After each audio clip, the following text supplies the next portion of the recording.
How the fuck's it going, everyone? Back today with another video, and it's the one yous were expecting. This is going to be my third Q&A video, and I've been really enjoying doing these over the past like 2 weeks or so. It's really cool getting to interact with you guys and getting to know you guys a little bit better, and I've been enjoying kind of giving my takes, answering some of the questions that you want me to answer, basically, so that you guys can get to know me a bit better as well. It's just a really nice way of interacting. I've had some really fucking cool questions come through. I will be answering them all at some point, so if your question doesn't get answered in this one, then it will be in the next one or the one afterwards. I have noted them all down. Nobody will be missed. So yeah, just keep your eyes peeled and be patient. But yeah, some really creative questions have been coming through here on YouTube, as well as over on my Instagram, where if you don't follow me at the minute, do go and follow me over there, because I do kind of questionnaires and things, so you can kind of I don't know, so you can contribute towards the channel a little bit every now and then, and I show all my music over there as well. Shameless plug, why the fuck not? But yeah, just a quick one. The prizes that I said in the last vid I wasn't sure were going to turn up by the 31st when I actually do the draw for the contest, have been dispatched. They were dispatched as of today, so they will be coming my way. They should be here by next Tuesday or whenever Halloween actually is. So don't worry, I will be able to show what I'll be giving away to the lucky winner, or winners I should say, in that vid. I've had a couple more video contest entries which have been awesome. John and Dave over at their channels did theirs recently, so I think that's 4 or 5 entries now. Odds are slightly thinner for you guys now, but yeah, it's all in good fun anyway. So yeah, if you still want to do a video kind of entry, please by all means do. There will be 2 records up for grabs for that one, and only 1 for the kind of pumpkin entry. So yeah, make sure you get your video entries in before Halloween, and ideally before next week if you can and plan on doing that. But yeah, regardless, let's just get into this. I've noted down some questions. I may not get through them all as I say this vid, but I will get around to it at some point. We'll see how long the video is going on for. First of all though, what's going on in the background? This is Ataraxy out of Zaragoza, Spain, with their sophomore full-length album entitled Where All Life Fades. This was put out through Dark Descent Records, and I believe Masako and Ojo handled the vinyl. This is really kind of sluggish, crawling, patient death doom, done in a very kind of spacey, dreamlike way. It's not too punishing. It's very kind of I don't know, it's almost ambient at times. You will hear it in the background. It's very serene and pretty at times. Then we've got these awesome like howled vocals in the vein of like Martin van Drunen out of Asphyx. Very kind of pained and tortured sounding. Really gets the blood pumping. Some absolutely killer riffs on this thing. Love the drum sound. Just a well worth your time death doom record if you're not familiar. That's Ataraxy with Where All Hope Fades to kick things off. So yeah, let's just get straight into it, shall we? I'm hoping I've written down everybody's name who has asked these questions, but if not, I'll make sure I whack it in the description. But I will be hopefully shouting you out if I've done this correctly. But yeah, without further ado, first question comes in from Eli, aka the Metal Wolfman, who is over on Instagram. I think most of these were Instagram questions. And he asked, what are the best websites and distros you've bought vinyl, CDs and merch from? And that's a good question. I do use a few very regularly, because I know they're good. They're based out of the UK, so I know their like postage is going to be reasonable, and it's going to be pretty fast as well. So the first one I want to shout out is Crypt of the Wizard, which is a record shop which is based out of Camden, London. I've never actually been to the shop itself. When I was in Camden in May, I was there for a show, and I was only there for the one day, so I couldn't actually make it to the shop. But yeah, it's basically an exclusively metal record shop, and he's got pretty much anything you could ask for. He gets like he gets shipping from like Ixiol Productions, Phantom Lure, Go to Warex, all these kind of obscure labels, and he just doesn't miss. The prices are very, very reasonable. I see a ton of shit on there that I just want to check out, that I'll then buy after I've checked it out, just based on the fact that his taste is impeccable. Nuclear War Now and places like the bigger labels also use him as like a UK distro. But yeah, really, really, really good distro. If you get a chance to order from there, especially if you're in the UK. I don't know what his prices are like shipping wise to go overseas, but yeah, you'll have to go and check that out. And the other one is one I've already mentioned. Masako and Ojo Records is a label that I use a lot for kind of modern death metal, as well as kind of 20-buck spin releases from time to time. Iron Bonehead, a bunch of those labels use them as distros. They get all of like Dark Descent Records stuff because they kind of co-release them. Dark Descent typically does CD copies, whereas Masako and Ojo handles vinyl normally, as they did with the Ataraxy CD I just showed.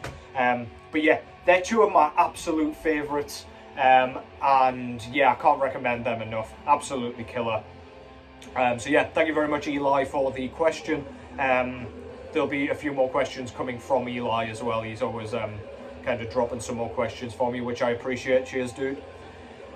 Second question comes from Sean Blasphemous Intolerance. He basically asked, what is the most evil album? And I'm going to take that to mean most evil album in my collection. And the one that immediately came to mind and always kind of sounds just, it embodies evil without trying too hard, without being completely like over the top with it, and that is Bathory's self-titled Bathory. There is something about that album that just sounds inherently evil. It sounds like it's come straight from hell.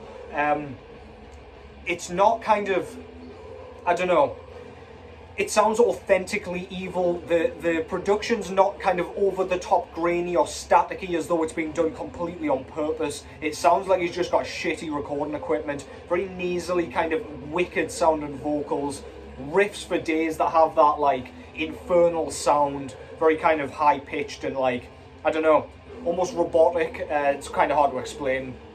I don't know, we'll go with that. But yeah, Bathory with Bathory. I almost went with another album, but Bathory's self-titled, man. There's something about that thing that just sounds just malevolent. So yeah, hope that answers your question, dude. Cheers. Always good to see your name popping up in the question box there. Never know what I'm going to get. Next question came from Pedro Nusa. I hope I've pronounced your name there correctly there. And he asked, best death metal album of the year so far. Now, I'm not going to answer this with a straightforward answer because we're pretty far into the year by now, and I don't want to say something that I then go back on later on. And I also don't want to spoil what will be my top 20 albums of the year kind of video that I will do towards kind of the back end of December. But to name a few, Anthronomicon by Ulthar has absolutely been blowing my tits off all year. I did initially prefer Helionomicon, which was its sister album, but Anthronomicon's been on constant rotation over here for a little while now, so that absolutely deserves a mention. Apotheosis by Denmark's Dequisitor has to be mentioned too. I didn't actually write that one down, but it just came to me there. That has to be mentioned. That shit is brutal. The sound's awesome. Love the kind of really tinny sounding snare drum. It might even be a piccolo snare. It's really, really clunky sounding and just works perfectly. So yeah, that absolutely has to be mentioned. Even Fall of the Apocalypse by Ascended Dead has to be mentioned in there. That has been absolutely raping my ears for this whole goddamn year since it was released pretty early on. So yeah, give that a listen. And then of course we've got Sulphureon, which I reviewed not too long ago. You know by now what that's about. And then the new Fossilization album, Leprous Daylight, that was released through Everlasting Spew. Go and check that out if you like Dead Congregation or Cruciamentum or anything like that. Yeah, they're pretty much my answers for now. I'm hoping to listen to a bit more towards the end of the year, catch up on a few releases. There is one particular release that I'm dying to get back to that I loved upon first hearing it and haven't really returned to. So watch this space as we get further and further towards the close of the year. But yeah, thank you very much, Pedro, for that question. Good question. Just not one I want to answer too firmly yet. Next up, Joe Shanahan. I hope I've pronounced that correctly and haven't just made a tremendous ass of myself there. But Joe asked what my top 3 most heavily spun albums are in my collection. And I've actually pulled them out here just to give you a bit more of a visual representation. In fact, I'll show this one first. So, number 1, without a doubt, my favourite album of all time, Leprosy by Death. I'm constantly spinning this one. It's almost a bit of a palate cleanser. If I feel like my record player's playing up as well, like, I don't know, like a wire's loose or a cable's loose or something, then I always stick this one on. This one's very much my, like, reference album because I know exactly what this one sounds like. I know all the tracks inside out. One of few albums where I can name all the goddamn tracks off it because, as I always say, I'm very much a full albums guy. But yeah, I've spent the most time with this one.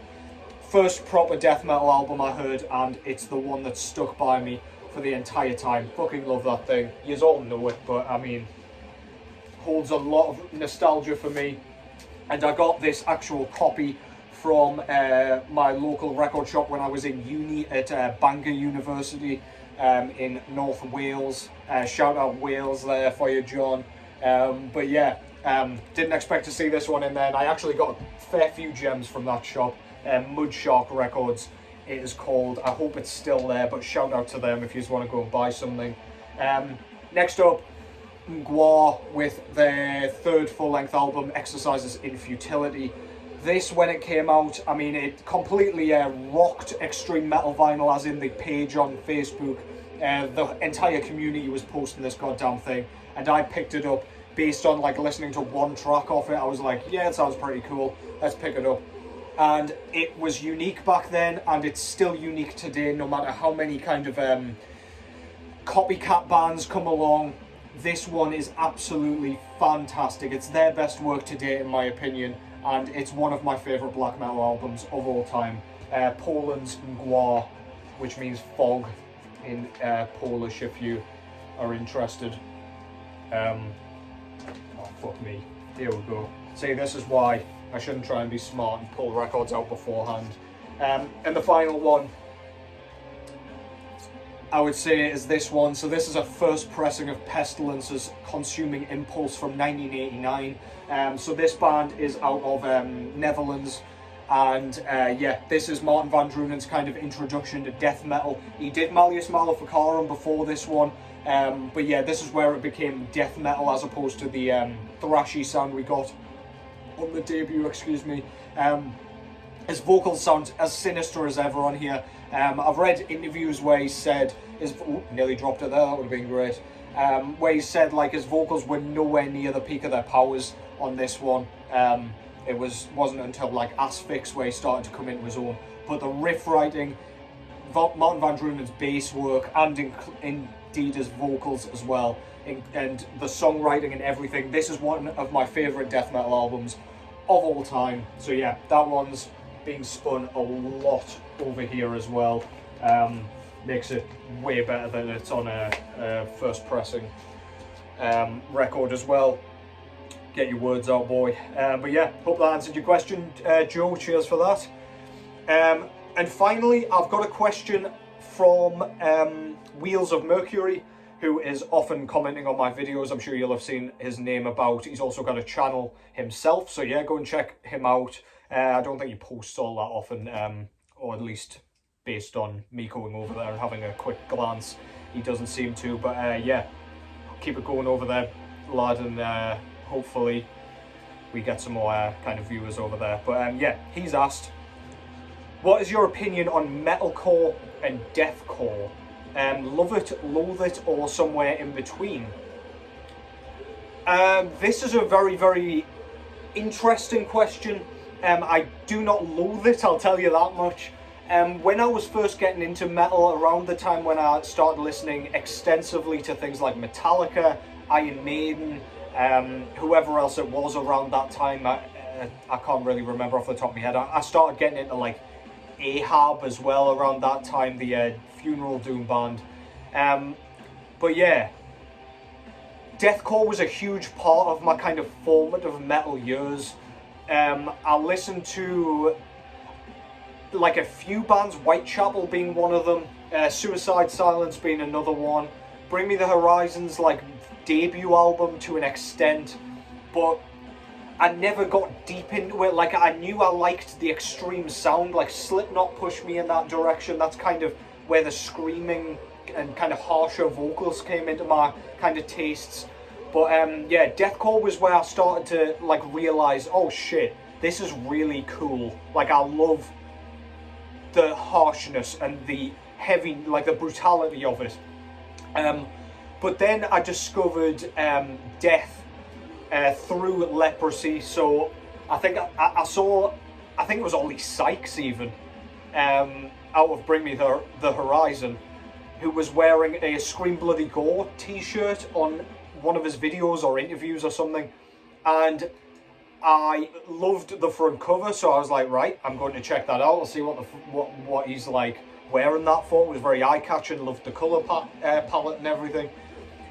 Went to buy Scream Bloody Gore, went to just listen to a bit of Death on iTunes, and I saw the cover for Leprosy, and I listened to that there. So that's kind of where I sort of moved through deathcore to that. Deathcore, I can't really get into massively. I find a lot of the songwriting is pretty like, I find the breakdowns especially to be a bit of a kind of substitute for good songwriting. It's written for the live setting. Obviously they want the big like headbanging sections, but I find it really boring and samey. And then like the verse sections, which clearly just build up to that. That's basically the centerpiece for a lot of bands at least. I just find them to be lackluster and just nothingness. Vocally, I don't love it either, and especially when like metalcore's incorporated into it, when we get the like really whiny fucking clean vocals. I can't get away with any of that. I'm by no means a metalcore kind of fan from what I've heard. However, I am by no means a connoisseur. I have no idea what's going on in that scene. I couldn't name many bands from that scene. So yeah, as I say, I don't see it as a crime against music, but it's not my jam really. I do try it. Like Lorna Shore put out a decent EP a couple of years ago, which I found listenable, but I would never buy it and like listen to it regularly. It was like a one-time thing. It's almost like disposable death metal to me. So you know, in like, you know, pop charts and things like that, that music to me is disposable. You listen to it once, you might say, oh, that's kind of catchy, and then you just bin it off. You don't listen to it ever again, or you get sick of it every other time you listen to it. That's kind of how I find deathcore. As soon as I hear those ridiculous breakdowns, I just switch off, man. It just doesn't grip me. But yeah, I hope that kind of answers your question there. I don't hate it. I don't love it by any means. I wouldn't even say I like it necessarily, but I'm pretty indifferent. I'm neutral. Those guys can do what they want. It's a whole other scene and genre, for me at least. And yeah, it's just its own entity. So yeah, cheers for that, Wheels and Mercury. Appreciate that, dude. Thank you as always for the support as well. So yeah, there were a few more questions. I am extremely tired after work, so I hope I didn't like blast through that or anything. But regardless, judging by the amount of time I've been going through this, it appears I've rambled actually, if anything. So yeah, I'm looking forward to doing the next one of these. I've been really, as I say, thoroughly enjoying them. So yeah, I'll be back next week. I'm going to make this a weekly thing. Do comment some more questions in the comments box. I will get them and I will note them down straight away so you won't be forgotten. I got a shit ton yesterday, so I probably got another 2 videos worth. So if you end up on like the back burner, then don't be offended. It's just chronological kind of stuff. But yeah, hope you enjoyed that. I certainly did. Thank you all for your questions. They were wicked again. God damn, man. I need to stop burping as well. But yeah, take care as always. Hope your Monday went well. And I'll catch you in the next one.